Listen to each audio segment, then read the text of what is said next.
Abra sua Bíblia, meu querido, minha querida, em 1 Coríntios, a primeira carta de Paulo aos Coríntios, no capítulo 15, versos 20 a 28.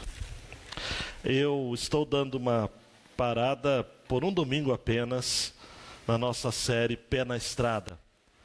É uma série nos Salmos de peregrinação. Tem sido realmente uma experiência muito boa para mim e creio que para a igreja refletirmos sobre aqueles salmos.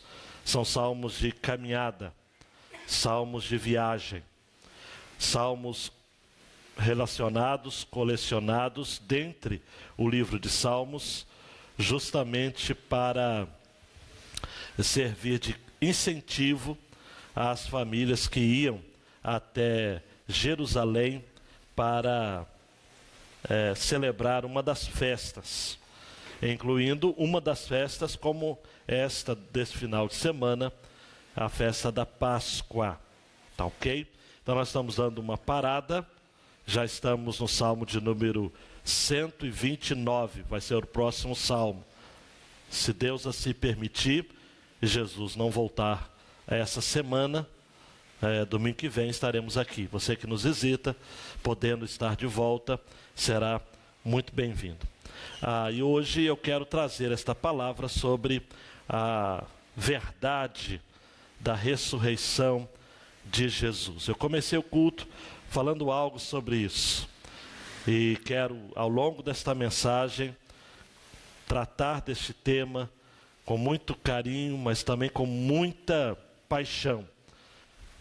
Se Jesus não tivesse ressuscitado, a nossa fé estaria despropositada. Estaríamos completamente alheios à possibilidade, à realidade da salvação. Porque Jesus Cristo teria sido apenas um mártir, não é? Eu me lembro do meu tempo de adolescência que nós cantávamos: Ele veio ao mundo para ser mártir da paz. É uma música bonita, mas ainda a letra não conseguiu alcançar o máximo. Porque Jesus não foi um mártir como Tiradentes. Hoje é dia de Tiradentes, não é isso? Ele não morreu apenas por uma causa. Ele morreu por uma mensagem. E uma mensagem que até hoje tem transformado vidas. Quer ver um exemplo? Quantos aqui tiveram suas vidas transformadas por Jesus? Levante a mão.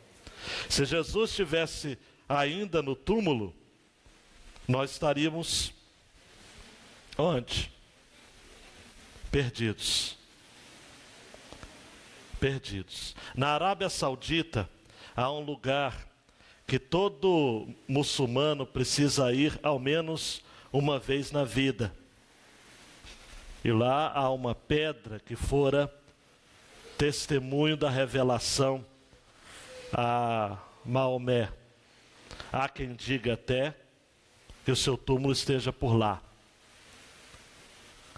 Mas nós não temos isso em relação ao cristianismo. O túmulo está vazio até hoje. Se você tiver a oportunidade de ir a Jerusalém, você vai ver. Agora, mais do que isso, essa verdade da ressurreição de Jesus foi alvo de testemunhas no seu tempo. E foi alvo então de uma convicção, ou melhor, produziu uma convicção a ponto de no primeiro século, milhares de pessoas terem morrido por conta dessa verdade. No Coliseu Romano e em outros lugares do Império, homens e mulheres entregaram suas vidas porque criam na ressurreição de Jesus. Eu espero que isso não seja apenas uma doutrina, preste atenção, uma doutrina no seu coração, mas seja na sua mente, mas uma verdade que tome conta do seu coração. Diz assim, 1 Coríntios 15, 20 a 28.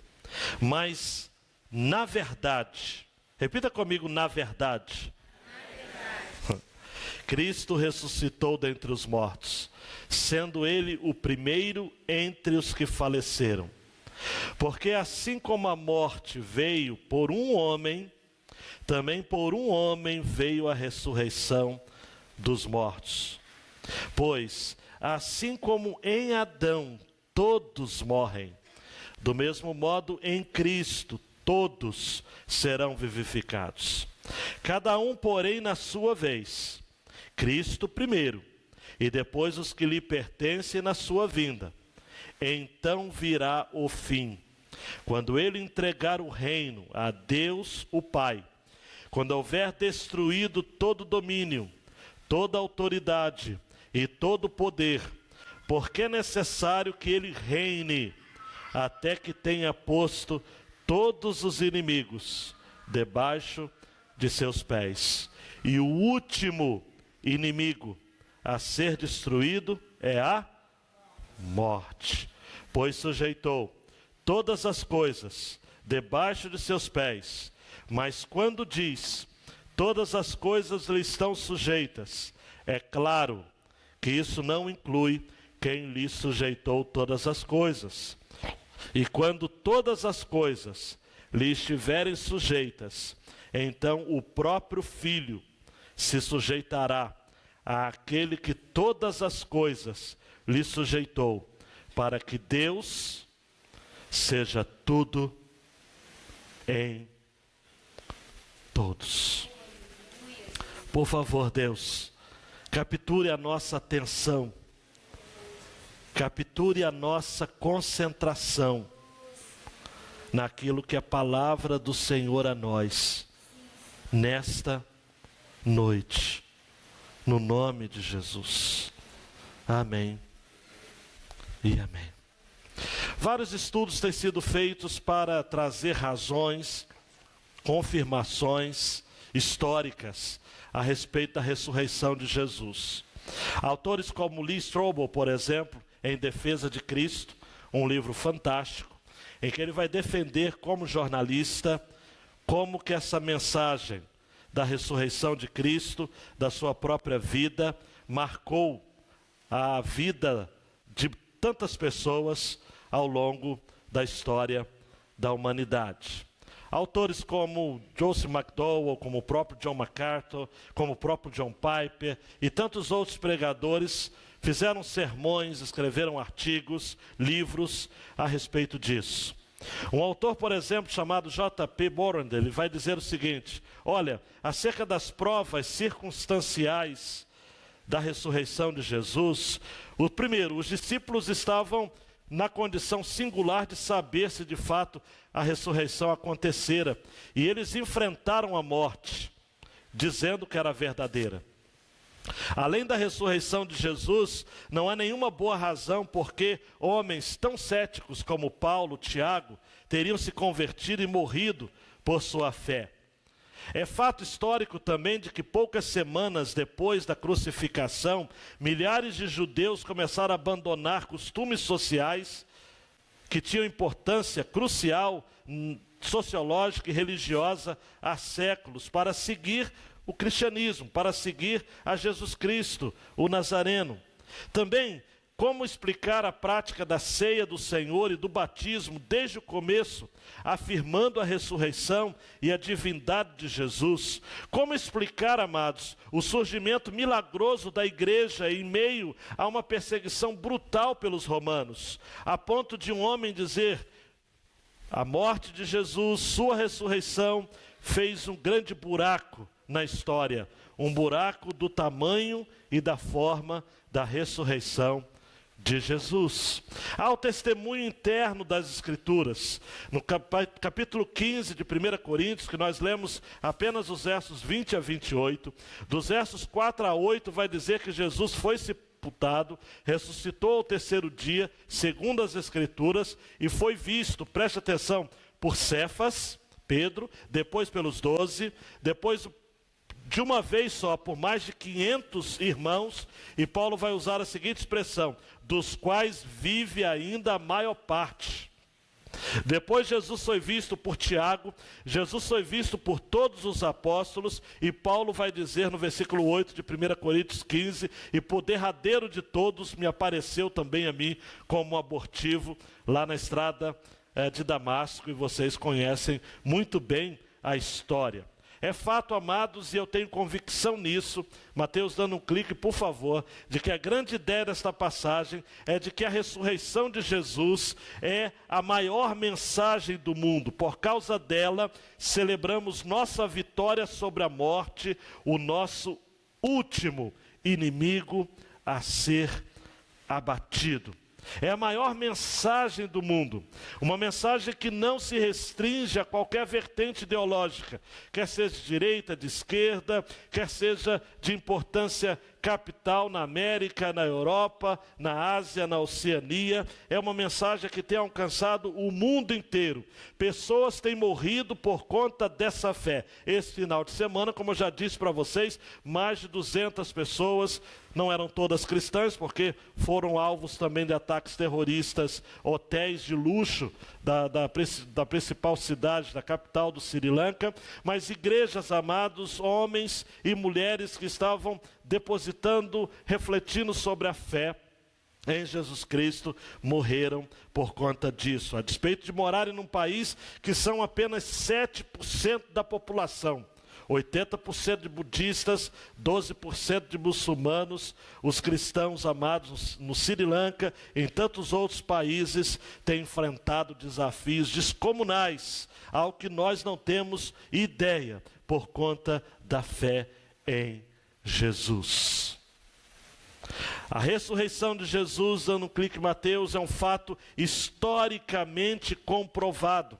Entre os séculos 2 e 7 depois de Cristo, um grupo de irmãos vai compor um credo chamado Credo Apostólico, e há uma frase no credo que diz assim, um parágrafo: creio em Jesus Cristo, seu único Filho, nosso Senhor, o qual foi concebido por obra do Espírito Santo, nasceu da Virgem Maria, padeceu sob o poder de Pôncio Pilatos, foi crucificado, morto e sepultado, ressurgiu dos mortos ao terceiro dia, subiu ao céu, está sentado à direita de Deus Pai Todo-Poderoso, donde há de vir para julgar os vivos e os mortos. Então, desde o início, amados, da cristandade, os cristãos têm dito, cremos na ressurreição dentre os mortos, porque Jesus foi o pioneiro. Usando uma expressão da carta aos Hebreus, Jesus foi o pioneiro desse novo e vivo caminho. Ele enfrentou o caminho de morte, mas trilhou também o caminho da ressurreição.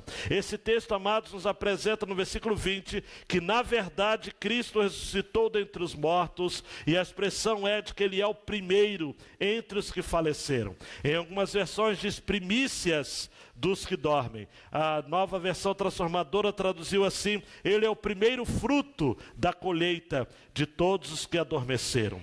Mateus Henry vai dizer de que a oferta dos primeiros frutos era tomada, ou era o que o tornava o todo santo.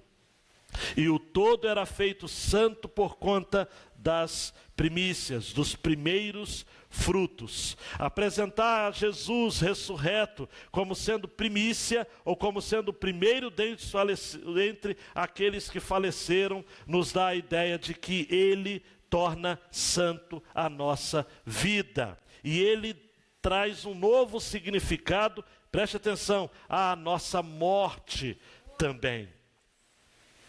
Mesmo aqueles que naquela época e hoje pensam que a morte é o fim de tudo, você sabe, eu sei, no fundo, que a morte não é o fim de tudo. A morte é o início de uma nova experiência de vida. A ressurreição de Jesus é a garantia de que nós seremos ressuscitados também como parte dessa colheita. Porque se Jesus é o primeiro entre os que faleceram e ressuscitou, nós também seremos, ou viremos a seguir. Se ele é as primícias dos que dormem, nós também fazemos parte desta colheita. E Paulo vai dizer a mesma coisa em Romanos 8:11. Se o Espírito daquele que dentre os mortos ressuscitou a Jesus habita em vós, aquele que dentre os mortos ressuscitou a Cristo, preste atenção, também vivificará os vossos corpos mortais pelo seu Espírito que em vós habita. E se você ainda tem dúvidas a respeito disso, 2 Coríntios 4,14 vai dizer: sabendo que o que ressuscitou o Senhor Jesus, nos ressuscitará também por Jesus e nos apresentará convosco. É fato, amados, de que nós precisamos viver certos de que morreremos, mas mais do que isso, de que ressuscitaremos também com Cristo. E essa é a nossa esperança. Quando estamos diante de um caixão, de alguém que serviu a Jesus, de alguém que confessou a Jesus, de alguém que se comprometeu com Jesus em vida, nós não podemos dizer adeus, mas sim até logo. Nos encontraremos na glória. Preste atenção. Versículo 21 diz que a morte veio por um homem. Que homem é este? Adão. Gênesis 3. O homem opta pelo pecado. A ordem de Deus a Adão é que, caso ele comesse do fruto da árvore do conhecimento do bem e do mal, ele certamente morreria, e ele o fez. A morte chegou a nós por um homem. Também por um homem veio a ressurreição dos mortos, Jesus, o novo Adão. O versículo 22, amados, é algo taxativo, categórico. Em Adão todos morrem. Todos. Do mesmo modo, em Cristo, todos serão vivificados. Em Adão, todos que devem morrer, morrem. Em Cristo, todos que devem viver, vivem. A morte, amados, chegará para todos nós. A taxa de natalidade varia de país para país. Agora, a taxa de mortalidade é igual no mundo inteiro. Para cada pessoa que morre, que nasce, morre. Todos morrem. Todos. Em Portugal há uma cidade chamada Évora. Nessa cidade, uma visita que o turista não pode de maneira alguma deixar de fazer é visitar o cemitério de Évora. É uma obra de arte da arquitetura europeia.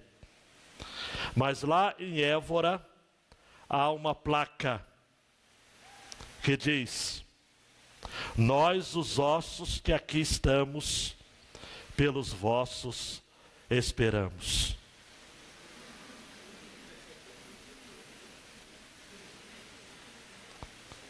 Nós, os ossos que aqui estamos, pelos vossos esperamos. Morre negro, morre branco, morre flamenguista, morre vascaíno. Vascaíno vai morrer depois do flamenguista, mas morre. Todos morrerão. Não adianta. Amados, olha para mim. Há uma indústria para manter a vida, para manter a saúde. A indústria cosmética. Nos Estados Unidos, por exemplo, tem os adeptos da criogenia.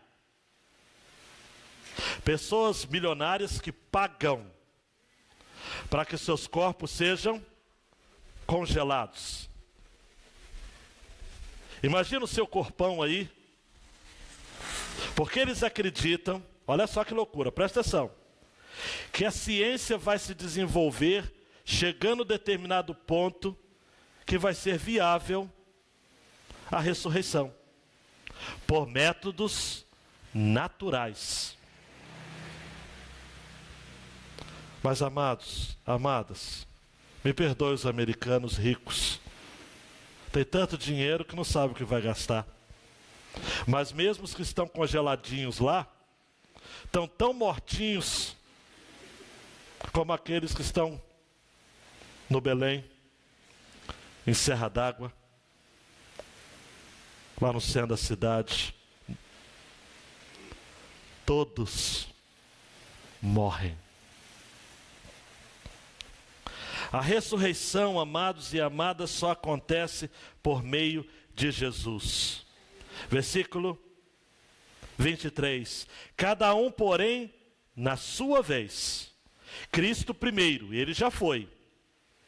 E depois os que lhe pertencem na sua vinda. A ressurreição de Cristo abriu caminho para os que dormem. É uma garantia de que todos que estão em Cristo receberão também um corpo semelhante ao dele. Em Adão todos morrem. Agostinho colocava essa questão nos seguintes termos: antes da queda, Adão podia pecar ou não pecar. Depois da queda, ele não podia não pecar. Agora todos que são nascidos em Cristo vivem a certeza da vida eterna. E todo mundo vai repetir junto aqui o Evangelho em miniatura, segundo Martinho Lutero. João 3,16. Vamos lá? Porque Deus amou o mundo de tal maneira que deu seu Filho unigênito, para que todo aquele que nele crê não pereça, mas tenha a vida eterna. Quer viver eternamente? Crê em Jesus. Crê em Jesus. Cada um na sua vez. Cristo primeiro, depois os que lhe pertencem. Tudo por sua vez, em ordem. A palavra no original para ordem aqui é como um exército. De maneira ordenada. Um batalhão que se coloca em ordem. Paulo chama atenção dizendo que a vinda do Senhor Jesus será em ordem. João Calvino vai dizer que o fim, pois, em outros termos, será a meta final de nosso percurso, o céu de paz, a situação imune de todo gênero de mudanças. Essa é a nossa convicção. Dando um clique, a ressurreição de Jesus anunciou a sua vitória sobre a morte, o último inimigo a ser batido. Nós ainda não conseguimos vencer a morte, amados. Chegaremos lá. Eu me lembro de que assisti um filme, já tem algum tempo, O Homem Bicentenário. Robin Williams, se não estou enganado, é ele mesmo. E é um filme interessantíssimo. Interessantíssimo. Assisti também um outro filme, não sei se é O Mistério de Benjamin Button ou O Curioso Caso de Benjamin Button.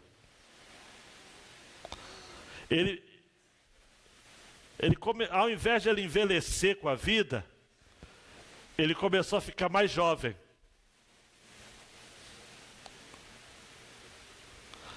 Amados, a morte, olha para mim, suscita. E não é só nos nossos dias. Não é só nos nossos dias. Num período na história da Europa, por exemplo, John Milton criou, ou melhor, Dante Alighieri compôs ali uma visão do paraíso perdido. Ó vós que estáis a entrar, deixai do lado de fora toda a vossa esperança. A morte. Virá o fim. Versículo 24. Então virá o fim. Quando ele entregar o reino a Deus, o Pai. Dante Alighieri, a Divina Comédia, né? John Milton, que é o Paraíso Perdido. Mas são obras, amados, que tentam explicar essa relação que o homem tem com esses extremos de termos sido criados por Deus e ao mesmo tempo sermos finitos, da nossa vida ser breve. Versículo 24, então virá o fim, quando ele entregar o reino a Deus o Pai, quando houver destruído todo domínio, toda autoridade, todo poder. A ideia aqui, amados, é de que todo domínio, todo império, toda autoridade, toda força, todo poder serão entregues a Deus por Jesus Cristo. Eu não quero entrar em detalhes, mas é o que Daniel profetizou, 7,14. E foi-lhe dado domínio, a honra e o reino para que todos os povos, nações e línguas o servissem. O seu domínio é um domínio eterno que não passará, e o seu reino tal que não será destruído. Daniel 10,13. Mas o príncipe do reino da Pérsia me resistiu 21 dias, e eis que Miguel, um dos primeiros príncipes, veio para ajudar-me, e eu fiquei ali com os reis da Pérsia. Daniel 10,20. E ele disse: sabes por que eu vim a ti? Agora, pois, tornarei a pelejar contra o príncipe dos persas, e saindo eu, eis que virá o príncipe da Grécia. Daniel apresenta aqui, amados, os principais príncipes, os principados, tanto da Pérsia, quanto também da própria Grécia, como príncipes satânicos superiores que são colocados sobre as nações da terra. A mesma linguagem que Paulo vai dizer aos Efésios sobre a ideia de principados. A autoridade, amados, as potestades, os poderes dinâmicos na história da humanidade que operam dentro de países, de culturas. Vai chegar um tempo, amados e amadas, que tudo isso será aniquilado, será destruído. Versículo 24: então virá o fim, quando ele entregar o reino a Deus o Pai, quando houver destruído todo domínio, toda autoridade e todo poder. Repita comigo: destruído. A palavra destruído é aniquilado, dá a ideia de que Cristo passará o reino a Deus o Pai, e isso tornará ineficazes as forças governantes. Poderes serão destituídos, colocados de lado. Amados, aquilo, o espírito ou espíritos que dominam culturas, e a gente pode pregar e ensinar contra o aborto, mas há uma cultura mundial, demoníaca, a respeito do aborto, a respeito da promiscuidade sexual, a questão da desigualdade social, a questão da violência, do armamentismo. Você pode fazer estudos sociais, sociológicos, estudos políticos, econômicos, mas, amados, o que há por detrás dos sofismas, dos pensamentos deste mundo, das articulações deste mundo, não são os poderosos enquanto homens, amados. Que Paulo vai dizer a Efésios 6, a nossa guerra não é contra carne e sangue.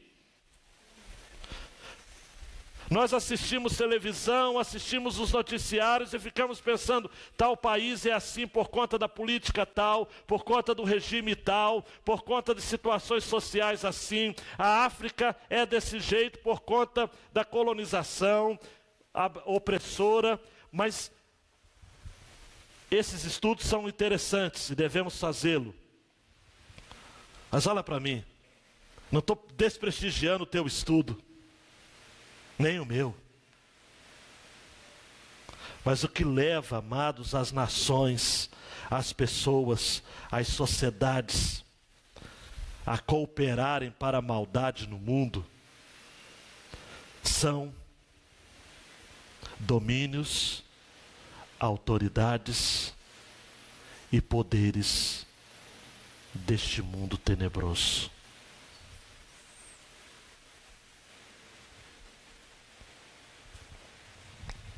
E nós cremos de que chegará um tempo em que o Senhor estará destruindo tudo isso. Se você crê nisso, diga amém. Amém. Destruindo tudo isso. E o versículo 25 diz: porque é necessário que ele reine, até que tenha posto todos os inimigos debaixo de seus pés, e o último inimigo a ser destruído é o quê? A morte. Amados, repare nas palavras destruir, sujeitar. Deus é o agente que acabará com o poder das forças destrutivas. e vai trazer Jesus de volta à vida em sua segunda vinda, e ele precederá a ressurreição nossa do mundo dos mortos. Por isso,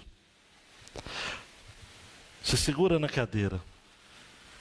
Nós não precisamos e não devemos temer a morte, porque a morte para nós não é mais uma punição pelo pecado, como é para a maioria das pessoas. Porque cremos que Jesus, João 11, Ele é a ressurreição e a vida. Aquele que crer nele, ainda que morra, viverá. Viverá. Nós, os que cremos na ressurreição, cremos não somente porque ela é prometida na Escritura e porque Cristo ressuscitou. Nós cremos também porque o poder da ressurreição já foi revelado em nós. Nós já ressuscitamos com Ele. A ressurreição já é algo que aconteceu ou que vive acontecendo em nós. O novo nascimento já é um lembrete, um sinal da nova vida que temos em Cristo Jesus. Nós temos a certeza, amados, de que um dia, quando essa carne perecer, quando estivermos, amados e amadas, sem qualquer tipo de esperança na nossa própria existência e sem consciência neste mundo, iremos receber um chamado através de uma trombeta que soará nos céus e reunirá todos os que são de Jesus, de todos os tempos, de todos os lugares. O mar dará conta dos seus mortos. O fogo dará conta dos seus mortos. A terra dará conta dos seus mortos. E reuniremos com Cristo na glória, nos céus, à vista de todo olho humano. Por isso, amados, se você compreender isso, eu vou ficar muito feliz e satisfeito. Nós temos que ter essa certeza no coração. Paulo escreveu a sua primeira carta, ou uma das suas primeiras cartas, em 1 Tessalonicenses. E ele disse no capítulo 4, versículos 13 em diante o seguinte, preste atenção nisso: não quero, irmãos, que sejais ignorantes acerca dos que já dormem, isto é, dos que morreram, para que não vos entristeçais como os demais que não têm esperança, porque se cremos que Jesus morreu e ressuscitou, assim também aos que em Jesus morrem, Deus os tornará a trazer com ele. Dize-mo-vos, pois, isto pela palavra do Senhor, que nós, os que ficarmos vivos para a vinda do Senhor, não precederemos os que dormem, porque o mesmo Senhor descerá do céu com alarido, e com voz de arcanjo, e com a trombeta de Deus, e os que morreram em Cristo ressuscitarão primeiro. Depois nós, os que ficarmos vivos, seremos arrebatados juntamente com eles nas nuvens, a encontrar o Senhor nos ares, e assim estaremos sempre com o Senhor. Portanto, consolai-vos uns aos outros com estas palavras. Preste atenção. Consolai-vos uns aos outros com estas palavras. Um pregador metodista chamado A.M. Boltz vai dizer: a ressurreição de Cristo destrona a tirania da morte. Destrói seu terror, vence seu domínio, mantém anjos guardando nosso túmulo, semeia esperança e imortalidade na ruína. Sua ressurreição abre para nós um caminho através do sombrio domínio da morte. Através dela a corrupção se veste de incorruptibilidade e a mortalidade se reveste de imortalidade. A morte é tragada, nossos lábios moribundos cantam a canção da vitória e o momento da morte transforma-se no momento da coroação. Esta é a convicção que temos,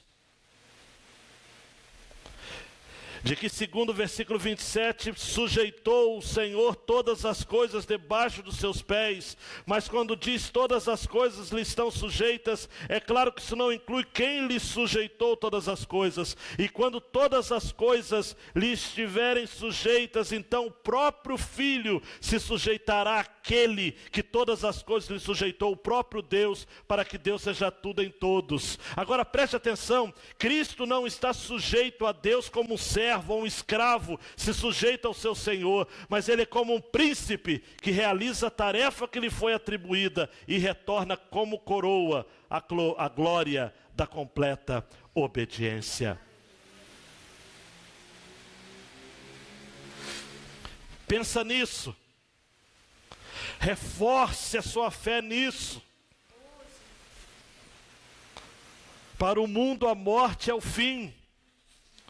Nós cremos na ressurreição. Guarda no seu coração, leve para sua casa essas verdades que eu quero dar em termos de aplicações. Primeira, dando 2 cliques. Se Cristo não houvesse ressuscitado, a sua história, a história de Jesus, seria apenas um bom exemplo moral. Nada mais do que isso. E aí a leitura de livros como Jesus, o maior psicólogo que existe, Jesus, o maior líder que existe, Jesus, um exemplo disso, um exemplo daquilo outro. O cristianismo, amados, em determinados países é apenas uma questão cultural. Não foi o cristianismo que ardeu em chamas essa semana na França. Foi uma catedral que não inspirava mais a fé dos franceses. Inspirava o orgulho deles de terem uma das catedrais mais antigas do mundo, 8 séculos. O cristianismo se mantém vivo no coração das pessoas. Nós não precisamos de catedrais para termos nossa fé em Cristo. Nossa fé não está em um local. Nossa fé está em uma pessoa, que se chama Jesus Cristo. Paulo vai dizer, 1 Coríntios 15, 17 a 20, se Cristo não ressuscitou, é vã vossa fé, e ainda permaneceis nos vossos pecados, e os que dormiram em Cristo estão perdidos. Preste atenção. Se esperamos em Cristo só nessa vida, somos os mais miseráveis de todos os homens, mas de fato Cristo ressuscitou dentre os mortos, como já começamos a mensagem, e foi feito as primícias dos que dormem. Jesus foi mais do que um exemplo moral.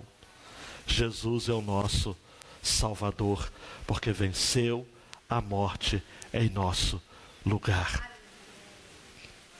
Nos dá vida, e vida em abundância. A segunda aplicação, amados e amadas, diz assim: a inevitabilidade da morte não pode causar horror ao nosso coração. Nós temos a certeza de uma vida que superará em muito essa nossa vida. Nós não podemos temer a morte, a iminência dela não deve causar qualquer terror ou horror ao nosso coração. Isaías 25:8 vai dizer: aniquilará a morte para sempre, e assim enxugará o Senhor Deus as lágrimas de todos os rostos, e tirará o opróbrio do seu povo de toda a terra, porque o Senhor o disse. É o mesmo tom, a mesma linguagem de Apocalipse 21:4, e Deus limpará de seus olhos toda lágrima, e não haverá mais morte, nem pranto, nem clamor, nem dor, porque já as primeiras coisas são passadas. Amados, a morte está com seus dias contados. Mais do que isso, A morte morreu na morte de Cristo, como diria John Owen. A morte já morreu. A morte já está vencida. A nossa morte será apenas a sucessão de um evento a que todos nós vamos passar um dia. Mas ao fecharmos os olhos para este mundo, creia, abriremos para a eternidade. Por isso, amados e amadas, a pergunta que não quer calar é: que tipo de vida devemos viver, uma vez que a morte já foi vencida por Cristo e a nossa vida foi revestida de um significado eterno? Dá para viver de qualquer jeito? Dá para ignorar o fato, amados, de que já não podemos temer a morte porque estamos diante da iminência de uma vida que vai superar esta própria vida? E eu vejo pessoas jogando fora a vida. Eu vejo pessoas jogando fora seus sonhos, por conta do pecado, por conta da desobediência. A certeza da vida eterna precisa fazer com que a nossa vida aqui seja vivida, amados, com perspectivas eternas, pés plantados neste chão e olhos voltados para a eternidade, para além do rio, como diz o hino que cantamos: salvo e descanso encontrarei, salvo além do rio. Deixa eu só fazer uma nota histórica aqui. Durante os anos difíceis da luta pelos direitos dos negros na sociedade americana, onde grandes homens, notadamente Martin Luther King, mas Pastor Batista, mas tivemos outros homens, um estilo novo de música, os negros spirituals, movimentos de defesa dos direitos humanos eram feitos ao canto de hinos que falavam a respeito do céu. Hinos que estão até no nosso cenário, como este que eu citei recentemente, salvo além do rio. Era uma nomenclatura que os negros americanos costumavam dizer: olha, um dia nós vamos passar o Jordão, um dia nós vamos passar o Jordão. Martin Luther King ficou famoso pela sua frase num dos mais famosos sermões, fora o Eu Tenho um Sonho, em que ele dizia o seguinte: livre, um dia nós seremos livres, verdadeiramente livres. E esta foi a frase estampada no seu túmulo: livres afinal, verdadeiramente livres, graças ao Deus Todo-Poderoso, agora somos livres. Amados, não permita que as agruras deste tempo anuviem, embaraçem, embacem, obscureçam os seus olhos a ponto de você deixar de perceber a beleza da eternidade com Cristo Jesus. Não permita. Creia. Os dias difíceis que estamos vivendo, as provas intensas e agonizantes e agoniantes, nada disso será o fim. Um dia, Deus mesmo limpará dos nossos olhos toda lágrima, e não haverá mais morte, nem pranto, nem clamor, nem dor, porque as primeiras coisas serão passadas. Uma outra aplicação diz que a nossa ressurreição de entre os mortos terá requintes de grandeza, porque todo mundo verá esse grande evento. Será a maior transmissão de um evento da história da humanidade. Não vai ser pela televisão, não vai ser pela internet, e nem qualquer outra mídia. Todo olho verá. Ah, pastor, mas onde você está tirando isso? Apocalipse 1:7. Eis que vem com as nuvens, e todo olho verá, até os mesmos que o transpassaram, e todas as tribos da terra se lamentarão sobre ele. Sim e amém. E Mateus 16:27 diz: porque o Filho do Homem virá na glória de seu Pai com seus anjos, e então dará a cada um segundo as suas obras. Todo olho verá, até os mesmos que o transpassaram. Não só os salvos verão, os ímpios também. Até aquele soldado que feriu o lado de Jesus com uma lança, de onde saía água e sangue. Todos verão. Os tiranos da história, os opressores e os oprimidos de Marx, todos verão. Todos verão. Agora preste atenção, ainda olhando para a eternidade, dá um clique, Mateus. Não teremos mais a imagem de um Jesus esfolado e vilipendiado. Pelo contrário, veremos glorificado. Nosso país, amados, de forte tradição cristã, católica, é muito natural nesse contexto, desse ambiente de final de semana de Páscoa, termos dramatizações nas igrejas, nos cinemas, a saber o filme Paixão de Cristo, de Mel Gibson, campeão de bilheteria.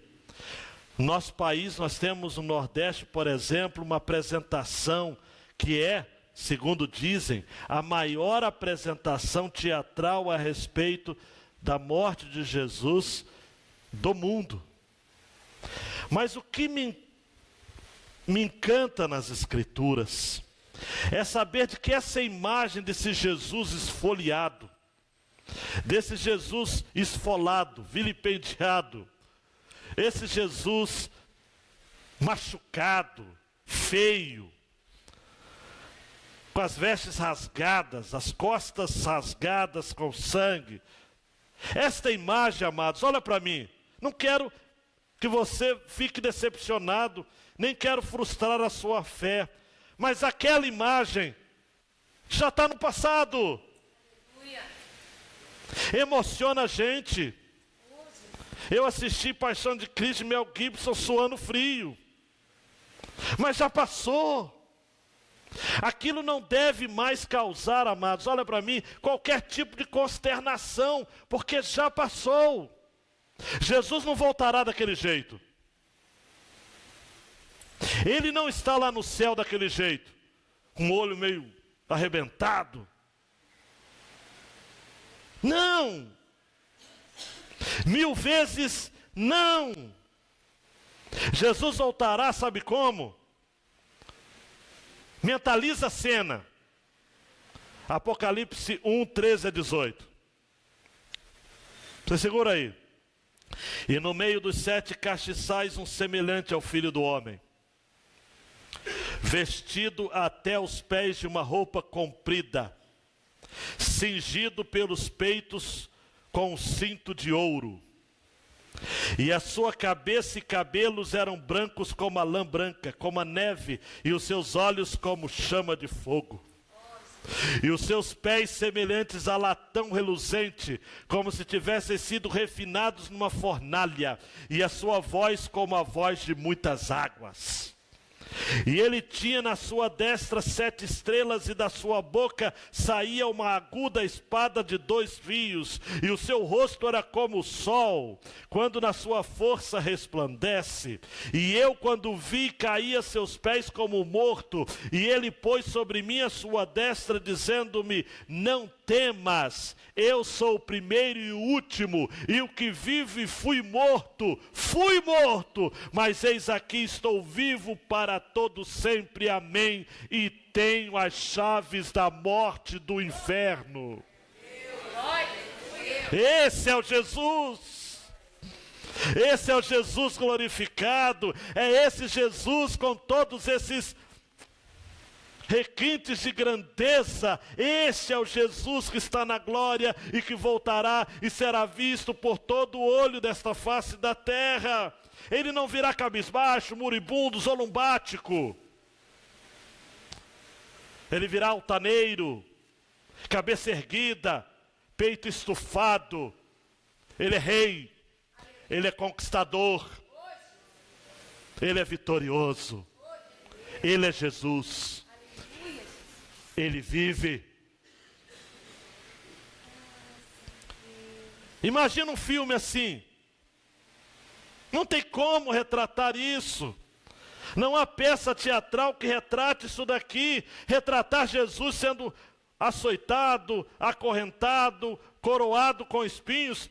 Os artistas conseguem fazê-lo, os pintores da Renascença conseguiram fazê-lo, mas esse Jesus aqui, colocado nesta realidade, olhe para mim, só será visto por aqueles que são seus.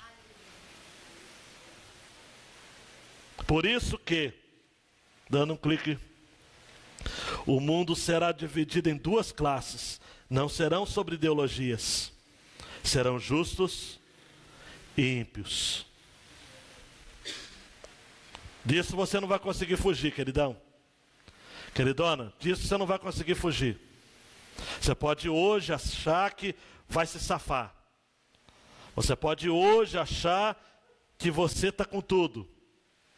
Mas no dia final, diz assim, Mateus 13, 41 a 43. Mandará o Filho do Homem os seus anjos, e eles colherão do seu reino tudo que causa escândalo, e os que cometem iniquidade, e lançá-lo-ás na fornalha de fogo. Ali haverá pranto e ranger de dentes. Então justos resplandecerão como o sol no reino do seu Pai. Quem tem ouvidos para ouvir, ouça. E Mateus 13, 49 e 50. Assim será na consumação dos séculos. Virão os anjos e separarão os maus de entre os justos, e lançá-los-ão na fornalha de fogo, e ali haverá pranto e ranger de dentes.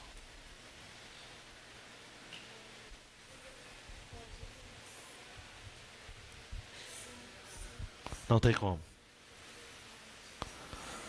Dando um clique, Mateus, no filme Ressurreição.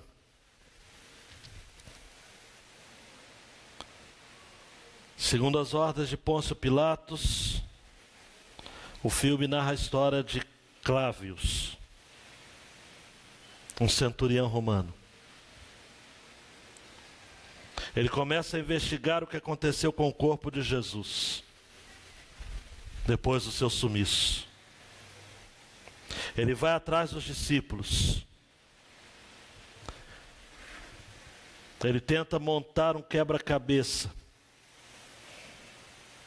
entendendo de que, de alguma forma, os discípulos estavam por detrás daquilo.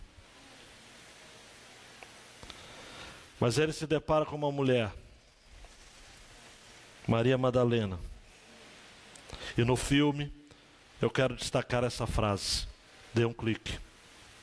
Cláudio chega para ela e fala o seguinte: olha, diga onde estão os outros discípulos diga-me e você será livre. E no filme, ela diz: eu já sou livre. Eu já sou livre. Quem não tem Jesus não vive. Quem não tem Jesus teme a morte. Contabiliza a sua vida de forma decrescente. A cada dia está mais próximo da morte. Por isso, a cada dia é menos um dia de vida. Quem tem Jesus é diferente. Conta a vida de forma crescente. A cada dia que passa é um dia para estar mais perto de Jesus. Por isso que a ressurreição de Jesus é a maior mensagem do mundo. E por causa dela, celebramos nossa vitória sobre a morte, que é o último inimigo a ser abatido. Abaixe a cabeça, meu querido e minha querida. Informações. Mas eu não gostaria que você saísse daqui apenas com informações. Porque não lhes preparei uma palestra puramente ou meramente acadêmica. A ressurreição de Jesus não é algo para ser crido apenas pela razão. Embora haja evidências nesse sentido. Nós estamos diante da maior mensagem do mundo. Nós estamos diante de algo que fez com que a nossa vida tomasse um outro significado, um outro rumo.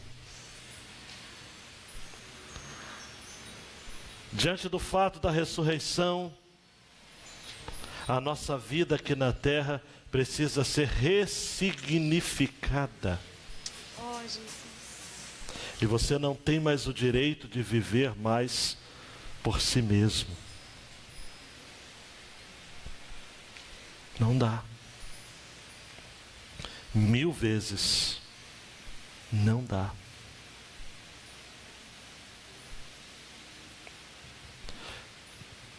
Você ouviu essa mensagem? Reconhece que está vivendo aquém, abaixo da exigência desta mensagem da ressurreição. A morte para você ainda é um inimigo a ser temido.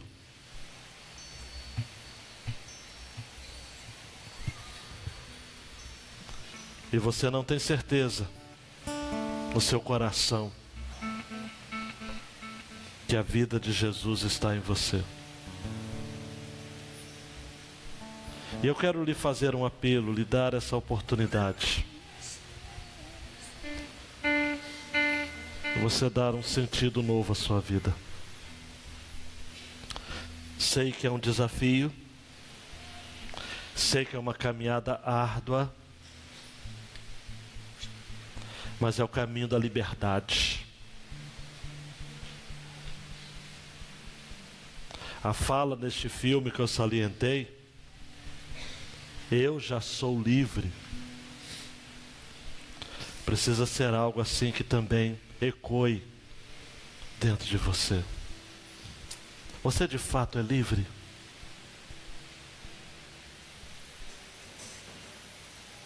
Você pode dormir tranquilo à noite, na certeza de que se você não acordar no dia seguinte, você vai estar com o Senhor.